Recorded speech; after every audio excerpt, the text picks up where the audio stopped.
नमस्कार दोस्तों, आज हम लेकर आए हैं एक और नई स्टोरी। उससे पहले चैनल को सब्सक्राइब और वीडियो को लाइक ज़रूर करें। एक बार की बात है, किसी वन में बरगद का एक विशाल वृक्ष था। उस वृक्ष पर एक कौवा अपनी पत्नी के साथ घोंसला बनाकर रहता था। बरगद के वृक्ष के तने में एक खोखल था जिसमें एक काला नाग आकर रहने लगा। कौवे की पत्नी ने अंडे दिए थे। दोनों बारी बारी से जाकर अंडों की रखवाली करते। कुछ दिन बाद अंडों से बच्चे बाहर निकल आए। एक दिन कौवा भोजन की खोज में गया हुआ था। कौवे की पत्नी घोंसले में बच्चों के साथ बैठी थी। मौका पाकर नाग घोंसले की ओर बढ़ा। कौवे की पत्नी ने साहस से उसका मुकाबला किया। नाग डरकर वापस चला गया। जब कौवा लौटा तो कौवे की पत्नी ने उसे सब कुछ बताया। कौवे को बहुत दुख हुआ। उन्हें डर लगता रहता कि अगर नाग ने बच्चों को खा लिया तो उनका वंश आगे नहीं बढ़ेगा। कुछ ही दूरी पर दूसरे वृक्ष के नीचे कौवे की मित्र लोमड़ी रहती थी। वह बुद्धिमानी थी, यानी समझदार थी। एक दिन कौवे ने दुखी होकर उसे बताया कि वह अपना घोंसला छोड़कर चला जाएगा।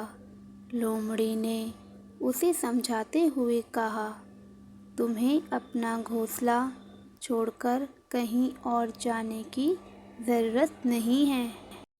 तुम ही बताओ मित्र, इस काले नाग से छुटकारा पाने का क्या उपाय करूं? कौवे ने बड़ी आशा से लोमड़ी से पूछा। इस पर लोमड़ी ने उपाय बताते हुए कहा, पास में एक नदी बहती है। रानी प्रतिदिन सुबह सुबह उस नदी में स्नान करने आती है।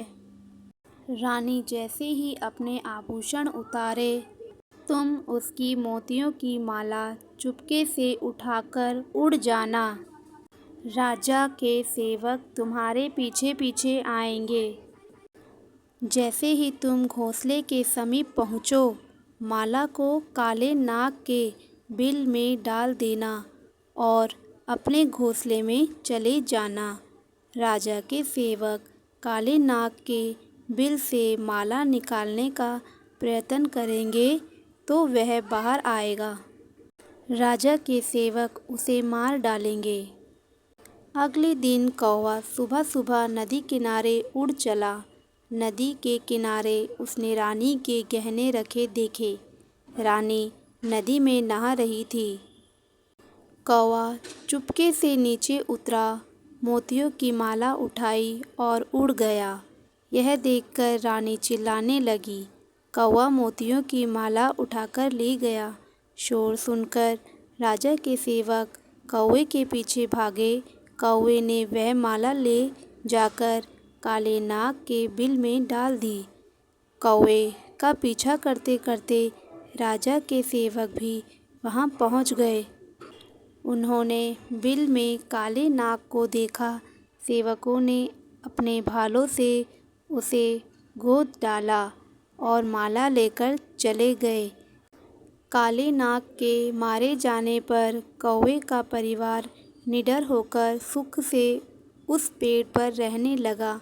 इस तरह लोमड़ी की चतुराई से काले नाग का अंत हो गया। दोस्तों, कहा जाता है कि बुद्धिमानी से कोई भी व्यक्ति बड़ी से बड़ी मुसीबत का सामना आसानी से कर सकता है। वीडियो अच्छी लगे तो लाइक ज़रूर करें। धन्यवाद।